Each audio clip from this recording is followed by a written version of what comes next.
I will admit one cool thing about majority of the accomplishments that I've made on my YouTube channel as far as views go and meeting people and my channel being successful in my eyes. To many people it might not be successful, but to me it is. The reason why I say that is because we have a very, very big box here, and to be honest, I'm actually impressed. Now you're probably wondering what is in this box, and I was actually very proud to say yes to this opportunity of what I got sent to me. And a company reached out to me. Everyone knows this company because I feel like when a YouTube channel starts off on YouTube, and it is obviously in the fish community and hobbyists, and obviously having a fish room like this and just in general, they kind of really like to you know, put their neck out for the people that you know, enjoy their products and just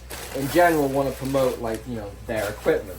Now right off the rip, I will say not happy with this. I haven't opened this. This is 100% straight from my door, as you just saw. This is the Haiger HG957. It is a huge light, and it is 72 watts. It has your you know, red, blue, green, all that kind of stuff. This is a 48 by 54, and it's 3,346 lumens. Now that is a lot of light, and for me that's perfect because we have a prize-winning Giardini Arowana in the background, and I would love for him to be displayed more and be able to see him better with the light.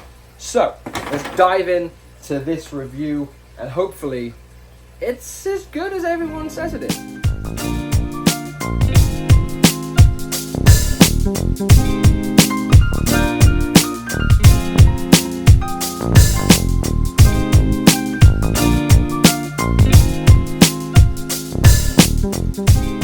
Here we are. I will most definitely say, when it comes to LED lights, I absolutely am so picky with how they look, how the circuitry looks inside the glass right here. As you can see, the soldering on this looks great. Like, it's not blocky, it isn't overlapping, so the solder doesn't touch like the incorrect like signal for the LED lights within the bar itself. I will say the one I have on here currently, it is, I think it's an Aqueon one, and let me turn it off real quick.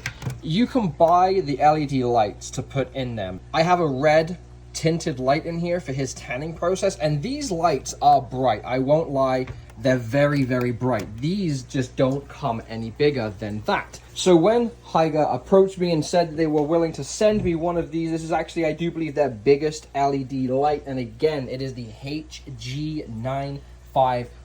Your normal 20 volt output here, it does in fact come with its own plug, of course, and I'm just gonna go ahead and stick that on the ground. That is a huge, huge power bank. I'm not gonna complain. So far, it looks great. It's sturdy. Like, I have literally just thrown this on the ground to make sure that nothing comes out. You have your adjustments on either side, and like I said before, it goes from 48 to 54.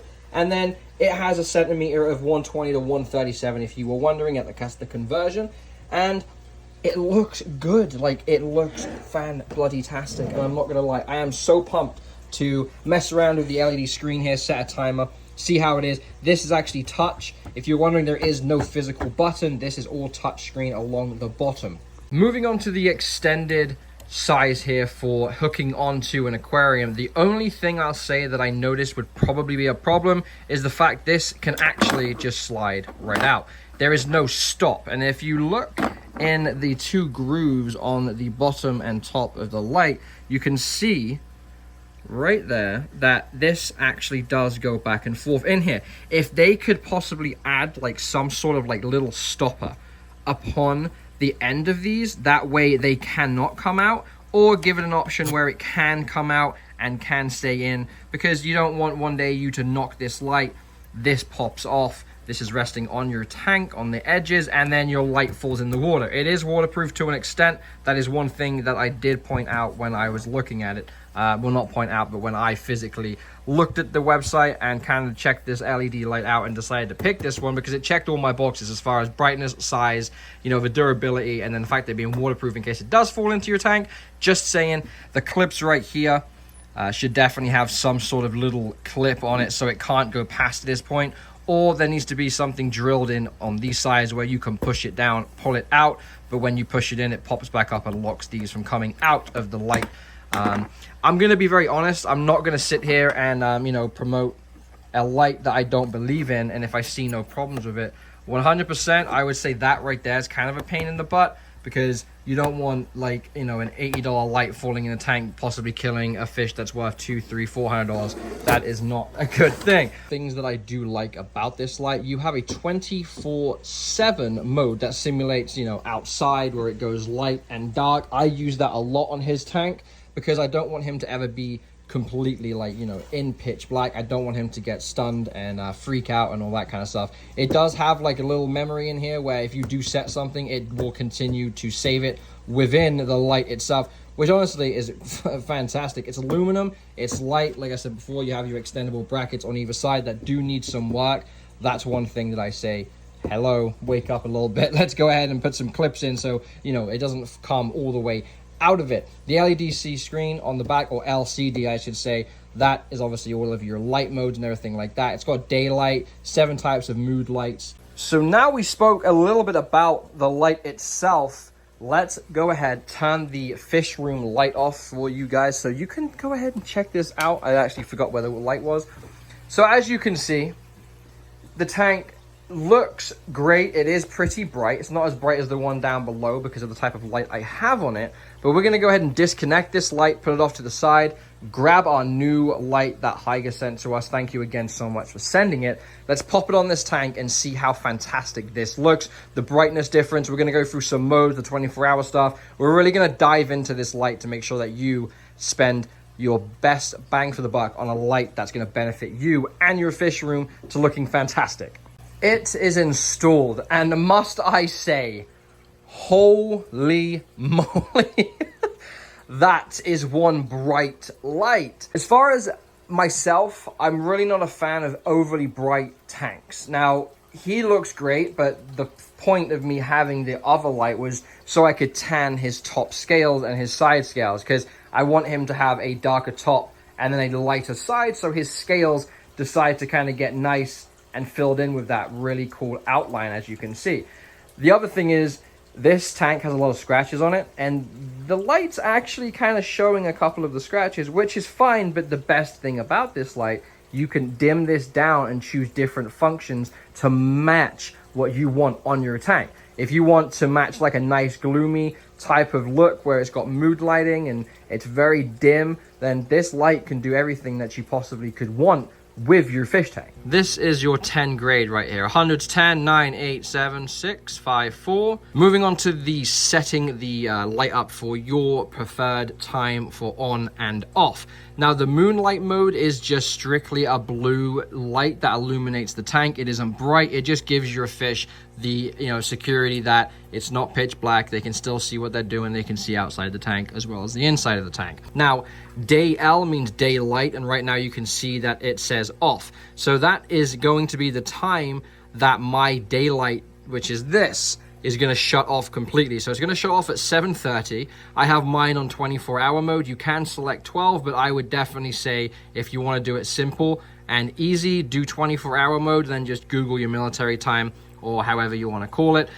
So my daylight time is set to 7:30, so that's when it's going to set it to be off. And then over here, when moonlight on actually comes on at like 7 p.m.